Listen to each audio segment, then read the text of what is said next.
Thank you for joining us here at the Nikki Clarke Show. And I have to say, happy Black History Month. Black History Month is about celebrating, honoring, and remembering those past and present who are, contributing greatly not only to Canada but to the world at large. So, happy Black History Month. I am so excited to introduce a gentleman who is doing great work in the community. He is a consultant and an accountant for small and medium businesses. Please welcome Kingsley Willams to the show. Awesome. Thank you. Kevin, it's a pleasure to be here. Oh, I'm so happy that you're here. And yes, we connected not too long ago, and we stayed in touch. So tell me a little bit about your background leading up to what you do now. Okay, sure. I came to Canada in 1997 as an independent immigrant. I chose to leave Africa, where I'd been working for about 4 or 5 years. And the idea was, to get away from, sort of the endless wars and coups d'etat and so on, and build a future for myself and my family here. Mm-hmm. So that was primarily my reason for coming to Canada. Right. And you're in, is it Burlington? Yes, I live in Oakville, actually, but my firm operates out of Burlington. Burlington, okay. Excellent. And congratulations on this book. It's called Coming to Canada, A Personal Odyssey. So can you tell us a little bit about, some of the insightful information that you can share about maybe the immigrant journey? Yeah, for sure. I decided to write this book actually probably about 10, 11 years after I arrived in Canada. One of the things that I realized is that as an immigrant from Africa, there wasn't that much in terms of information available to would-be immigrants. Most immigrants from Africa back then came through like refugee programs or sponsorships or things like that, which is a different immigrant experience from when you say you're coming in as an independent, which means you can survive on your own. You can manage on your own. So there are lots of challenges you go through. So part of the inspiration for writing this book was to inform and give people who may be considering immigrating into Canada what to expect. And also for people who are already here, it's just to reflect on their own experience and, some of the trials that they went through and some of the surprises, the culture shock, if you like. Yes. We're just going through some snowstorms right now. We've had fairly mild weather over the last maybe 4 or 5 years. But when I first came to Canada in 1997, there was a huge snowstorm and another one in 1999. So, coming from an African country where the average temperatures are around 35 to 40 degrees and, hitting -10, -20, it's a huge change. That's a huge acclimation. That's right. And I have a similar story, as an immigrant child too from Jamaica, arriving from, hot climate and coming to Montreal in the dead of winter and seeing snow for the first time. It was quite traumatizing. Yes, it's not as much fun as you would think. But you get used to it. Yes, you do. Yeah, you adjust. So I noticed in the book too that there's the financial tips that you offer immigrants, settling in Canada. Yeah, for sure. As an immigrant, depending on where you come from, obviously you're coming from, a more advanced economy, it's a different experience. But if you're coming from, the so-called underdeveloped world, the things you sort of need to pay attention to are, creating and maintaining a credit history. That's just, you can't do anything in Canada without a credit history. It's also looking at, your long-term goals and aspirations. So, at some point you want to own a home, you should start thinking about that pretty much from day one. And it's never too early to think about retirement planning as well, because a lot of the opportunities or options for retirement planning they accrue over several years. So the longer you sort of waste time not, saving for retirement, the less opportunity you have for your wealth to grow. So, those are kind of broadly, two areas that a new immigrant needs to think about very early in the day. But primarily, it's getting that credit history going because it opens the doors for, getting a car, getting a home, even renting an apartment and so on. It changes a lot of things. Otherwise, you might find yourself at, sort of the highest level of interest rates. And why do you want to pay more than you should? Oh, that's a really great insight. What advice would you give to someone who would like to improve their credit score? What maybe is one strategy to do that? Yeah, the best, I wouldn't say it's the only strategy, but it's paying your bills on time. You can throw off your credit score by missing one payment. Just one payment. Just one payment can throw it off.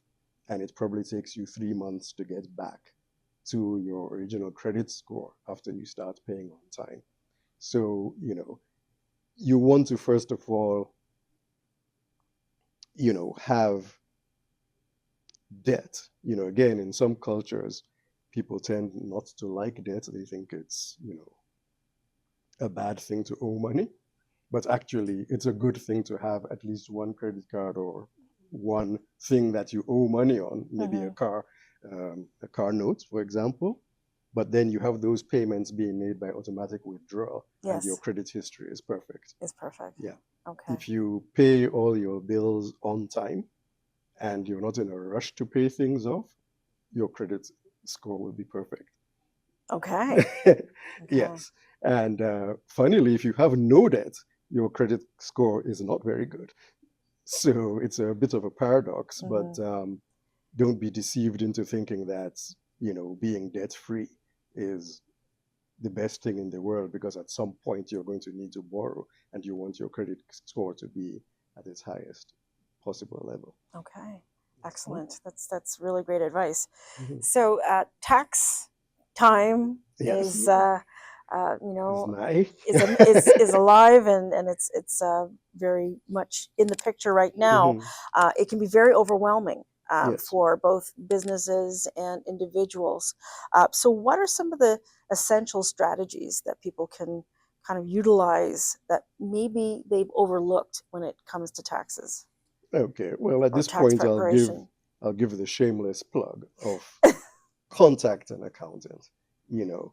Depending on your level of income or the level of complexity you have in your tax issues, it's always good to consult an expert, because you might be leaving money on the table. So even though Canada is generally considered to be a high tax environment, there are still a number of deductions you can take to reduce your taxes. So, apart from your tax planning, depending on the complexity of your personal circumstances, there are just a whole range of deductions which are available, for your children, for their sports, childcare, etc. They're all available as deductions. But surprisingly, particularly for newcomers, they have no idea. So they pay these bills, they don't keep the receipts, and they don't claim them back at tax time. I also advise people to keep records of everything that they spend on, because you don't know what may or may not be deductible. And if it is deductible, obviously you need to have documentary evidence to support it. So, those are sort of some of the key tips. In terms of planning, obviously, people talk about RRSPs. I was just going to ask you that. Okay. Investing, putting money into RRSPs, whether it's provided by your employer or it's something you can also do personally. That actually helps to reduce your taxes, because you get a tax refund. And if you use that refund and reinvest it into your RRSP, you get even more compounded growth over the number of years that you hold the RRSP. There's also, I think I'll still call it fairly new, um, vehicle which the government introduced called the TFSA, which is a tax-free savings account. Again, this is where you've already paid tax on your income. You have this extra cash and you want to invest it. You want to put it into maybe a savings account, maybe buy stocks and shares on the stock markets, etc. The benefit from doing this is that any income that's derived from those shares is tax free. So, these days you have tech stocks, I'm sure you've heard about Nvidia and so on. If you had bought Nvidia in the year 2000 with just $1,000, it would be worth, somewhere in the over $150,000 today. Wow. Well, with the benefits of a TFSA, that entire 150,000 is tax free. But if you had just invested it outside of a TFSA, then you're looking at, the top marginal tax rate on that income. And this is, ignoring capital gains for a moment. I'm trying to make this as user friendly and simple as Yes. possible without getting into No, the I get weeds it. of it. Yeah. That's excellent. So what if someone has not ever used their RRSP to kind of get a deduction? They just let it accrue for many, many years, and it's just sitting there. Well, What can no, you it's do with also that? I'm not sure I'm following your question, because it's if you're contributing to an RRSP, then the tax deduction is Okay. automatic. Okay. The difference between an RRSP and a TFSA is that the RRSP is what is called a tax deferral. Okay. I So see you what you mean. pay no tax for the 30 years or until you turn 65. But when you start pulling money out of it, you're paying tax at your tax rate at that point. With a TFSA, you never pay tax at all, but you would have paid tax on the earnings prior to putting it into the TFSA. I understand now. Okay. So that's the difference. Now, one of the other advantages with RRSPs is that the government allows you to pull out, I think it's around 25,000 at this point, that you can pull out for your first home purchase, and you can pull that out tax free. And you have 15 years to put it back into the RRSP. Okay. So for many Canadians who need to make a down payment on their new home, if you had been putting money into an RRSP, say, for the last 10 years, then, that's a big advantage to be able to withdraw that tax-free and make your down payment. Excellent. Okay. Okay. Great advice. So one of the things I know that you're also part of is economic development. Yes. I know that you mentioned that you've been doing some work in Ghana. That's correct. And you're, kind of a champion for financial literacy. That's right. So tell us a little bit more about that. Okay. Well, financial literacy is kind of some of the things which I've just mentioned, which is, being aware of the opportunities to reduce your tax burden and to take advantage of deductions which are available to you. It's a different world from when I first came into Canada, where, there was an internet, but it wasn't, as ubiquitous as it is now. Right. I remember buying my first computer for something like $3,000, and I had to pay for it over 6 months. And the internet was on dial-up at that point. Oh, yes. Very frustrating. Yeah, you could hear the squirrels running every inside time the it machine. connected. Yeah. But, now we have AI, ChatGPT, and so on. So it's much easier to find information, but you need to know where to find it. Yes. So again, shameless plug, speak to a financial advisor, speak to an accountant, and they'll be able to direct you to, how you can access the information you need, because the laws and the incentives change every year. They change depending on which political party is in power and so on. So you want to make sure that you're up to date and that you're planning accordingly. Right. Okay. Something that a lot of people don't think about, because we're all sort of in the here and now, is retirement planning. Mm-hmm. You It's know, very what are important. you going to do when you retire, or what are some things? Well, retire and, death, unfortunately. A lot of people don't think about life insurance. So you need to have life insurance because you don't benefit from it, but your kids benefit from it, Yes. and it's tax free. Mm-hmm. Okay. So if you have a lot of money and no life insurance, guess what? There's a death tax in Canada, and it could be as high as 50, 60%. Wow. And your kids lose all of that, even when you leave everything to them. Mm-hmm. Whereas if you had a life insurance policy, for 200,000, for 500,000, you pay your premiums, but when you pass away, your kids get that in cash, and they can send you off in grand style, Mm-hmm. and they can pay off your tax liabilities. They can probably pay off what's left on your mortgage and so on. It's a whole different experience from someone who dies, with no insurance, Right. with no will, etc. Yeah. This is a topic that's somewhat difficult in immigrant communities. People tend to think that they will never pass on, but the reality is that you can plan for it and you can mitigate Yes.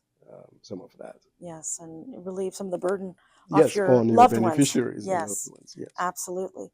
Well, fantastic words of wisdom. I thank you so much. Mhm. So tell us, how can people connect with you on social media or reach you through your website? Okay. My website is, well, actually, I own a franchise called Ledgers Burlington. So I cover the Burlington area. And it's ledgers.com/Burlington. Okay. Okay. And you can contact me by email as well, kkingsley@ledgers.com. And also on LinkedIn. And on LinkedIn, yes. Just search there's a lots of Kevin Williamses, so being Kevin Kingsley Williams helps. And where can people purchase the book? On any online bookstore, Amazon, Chapters, and so on. It's also available in some libraries, the Toronto Library and the Oakville Library.